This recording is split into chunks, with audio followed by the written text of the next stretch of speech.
20 yards away, holding a potato rake,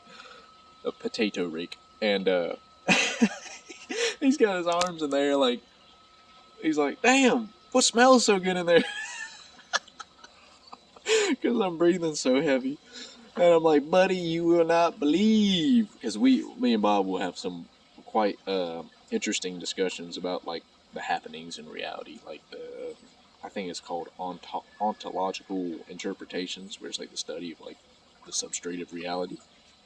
And Bob's a very intelligent person, as I mentioned, and I'm like, buddy, you won't believe this shit. So I said, I'm having a moment, and I go and lean on a pallet of sod, and I'm telling him like, all right, this is gonna sound bonkers, but I'm having a spiritual moment. And he's like, "Oh Lord, you found Nirvana, huh?" I'm like, "Man, I'm questioning whether my physical capacity is going to be available for this damn sod." And he's like, "Whew, well, that's a damn predicament."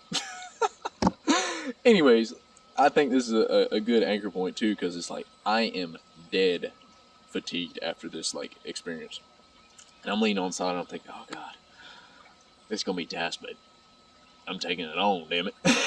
And it's so interesting. It's so interesting. Like after having some tasks, like okay, took all the top sod off that was kind of brown and kind of laid it where it seemed appropriate against like brown fence lines and shit, or where weeds might not grow. That's like a strategy, I guess you could say. And then started doing things to order up the area. And maybe after about 30 minutes or so, an hour,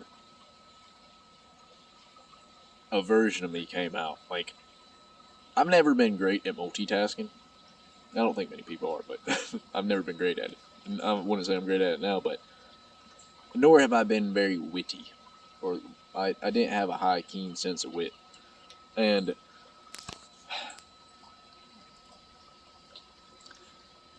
I had to pause video. So 30 minutes or so, start. Yeah, never been keen sense of wit. Never been very good at multitasking. Been fairly physically able, I guess you could say. Not all periods of my life, but with this, I'd say there's a decent threshold where it's like I'd recognize the challenges that are there and like what kind of energy I'd be able to expend on them. And mind you, I just had like an hour and a half exceptional workout routine. On that'll tie back into like this maybe rational interpretation of this supernatural experience. But uh, start laying sod, and Bob's a witty person, being a very intelligent person, and we share a very similar sense of dark humor. And he's a worldly person. He's traveled a lot in his youth. He was exposed to a variety set of like activities, dang pen pals, instruments, traveled to Slovakia, I think it was. Told me about like just the differences in culture, and that's so enriching because I'm very curious about like what influences people, and culture is certainly a huge influence. That aside, spiritual experience, laying this on, I already figured, especially at the spiritual experience, but I figured that being the task of the day, even after working out, I'm probably gonna be dead tired after about an hour and a half, being damn May or something, hot and humid, which it was. I'd figure myself to be getting that case of drag ass quite soon, because the bills are typically about 4 hours on Saturdays. So, anyways,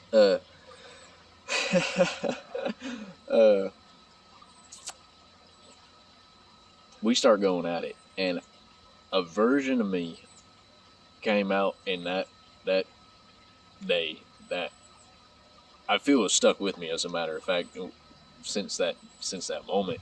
And just the passionate engagement with task, and like being around people, and like overcoming challenges, and finding ways to order things, and making witty comments, and all these things have just been embodied in some way, or has been distilled upon me, or gifted upon me, as I enjoy thinking about it that way, and it seems right in some way. And it was almost like a testament to what one can be, a testament to potential. And I think it ties in well with that choosing life, like possibility, that potential and possibility. That's kind of that's life right there. And that also ties in with that feminine, where it's like women are the birthers of life, I guess you could say. It's like they bring the child into the world, they bring the thing that is alive, and then it must be oriented from there to be an agent of influence in its environment and in its circumstances. That bit of interpretation throw aside, but for the most part, that is the recollection of the spiritual experience and how it's transitioned me, and I feel transformed me, and rational interpretation. So factors that I figure would be worth acknowledging is exercise brings about endorphins. So I could see there being like a sense of joy and engagement being a natural product. But I've exercised before, and well, I've not had such a magnitude of influence from it or joy from it.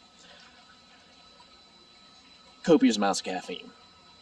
That can certainly bring one's alertness up. That can certainly bring one's attention on certain things up, and yield, I guess, a sense of awe, where it's like a combination of fear and excitement, and that can certainly yield spiritual results. I've already acknowledged I say yield spiritual results, but I don't think that's the thing that provides them. I think something above provides them, or something beyond provides them. But caffeine and endorphins, those two together, wow, what a recipe that might produce. And yeah, but I could see where that may be a initiator. But I've had these things before. I've worked out, had great workouts before. I've run into friends before. I've had great dialogues before. And man, I tell you what, they are certainly they are certainly enriching, and they are certainly they are recognized, especially after this transformation. Like dialogue is I think this is a tie-in to this greater symbolic substrate to reality, and I think it's captured well in Christian thought, as I've come to understand it from listening to particular speakers. But they speak about the observation of like the Messiah figure, which is considered Jesus in Christianity, as being the one that delivers the word, and the one that is encompassed in love. And I've noticed, like, in that experience, I felt as though I was encompassed in love. And since then, my capacity to illustrate and organize thought, and, like, especially organize my environment and categorize and find arrangement, has come to be so much more prevalent. And that's the logos, and that's where, like, that one doing these damn monologues or self-recordings where I'm talking to myself, but I feel like I'm talking as if I'm in conversation with something else, and as if there's like another body there, there's another thing there that is driving these motivations to engage with. And that's monologue, dialogue. I can't recall what soliloquy is, but the log, like logos, the word, the mechanism. This is how I've heard Peterson describe it in defense of the First Amendment. That being like the freedom of speech, or speech itself, is the mechanism by which you revitalize your community, your social sphere, and that can be from a family unit to an individual, or from an individual to a family unit, to your township, to your state, to your country, to the world. And I think that was what the aim towards was with the Christ figure, was like, what is the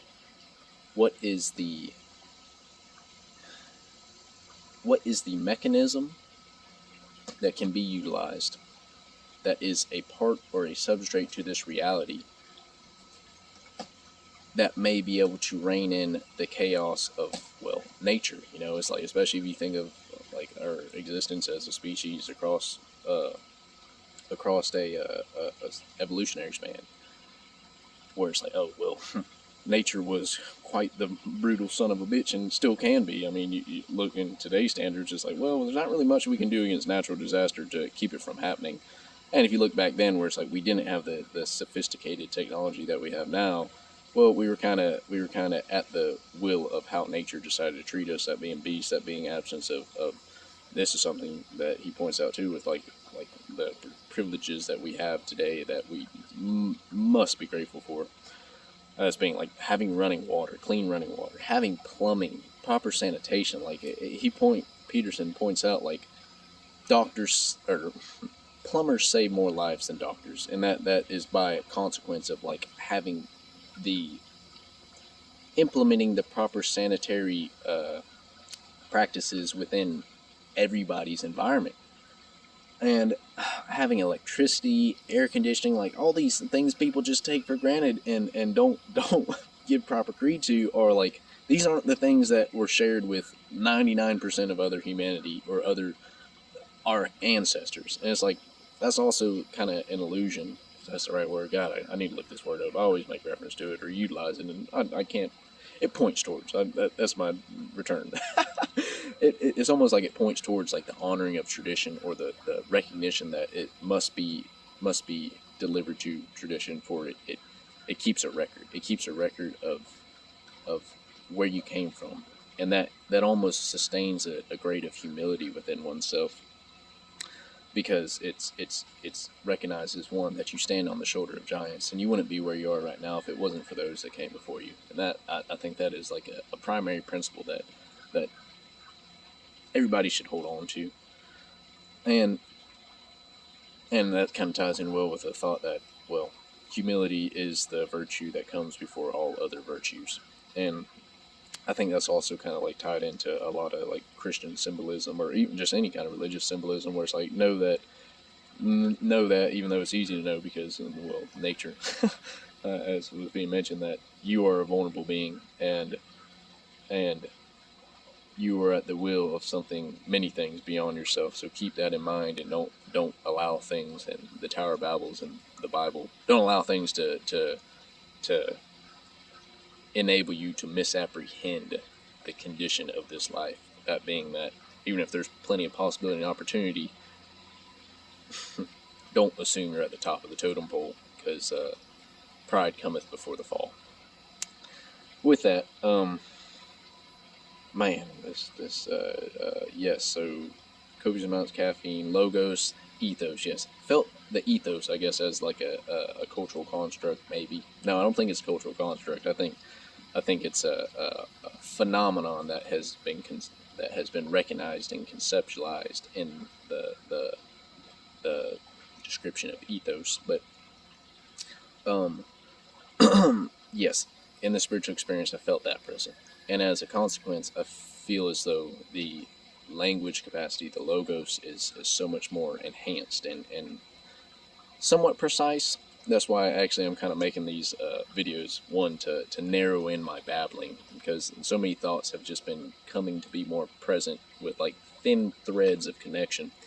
And I've been attempting to, as you hear me multiple times in this video, I've been attempting to be able to trace back those threads to a main point, and to prevent babbling or confusion with how I communicate, because it really seems as though like this communication thing deserves like a thing of honor and respect. Same thing with like the being the logos, like honor the word, and I think that's a very primary principle within Christianity. They're I guess in most religious practice they isolate the word to the Bible, but I don't know. I'm more under the secular impression where it's like, okay, there's much word that's been bestowed upon us in this reality, or in this history of our species, and to only isolate it to one body is to cast out cast out the pearls, cast out more than what's necessary, I guess. And I understand that, and that's kind of another point towards tradition, where it's like, in order to have a unified body, you have to sacrifice everything else around it, because you gotta have boundaries, and that's kind of what the patriarchal representation is, or the masculine influence. Like, it's like, okay, in order to be oriented, you gotta be able to distinguish yourself and the things you pursue from all the other things that are available, and all the other versions of yourself that might be possible. And that's where I could see, like, yeah, I understand that's just an inevitable consequence of tradition. You think everything, you have to, I guess you have to make everything else to be ignored in order to sustain that tradition.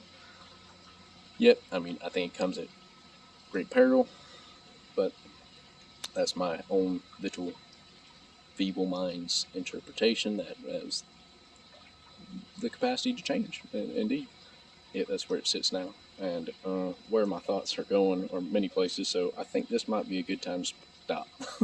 So hopefully you've come this far. If you have, bless you for thinking that whatever I has said was worthwhile to listen to.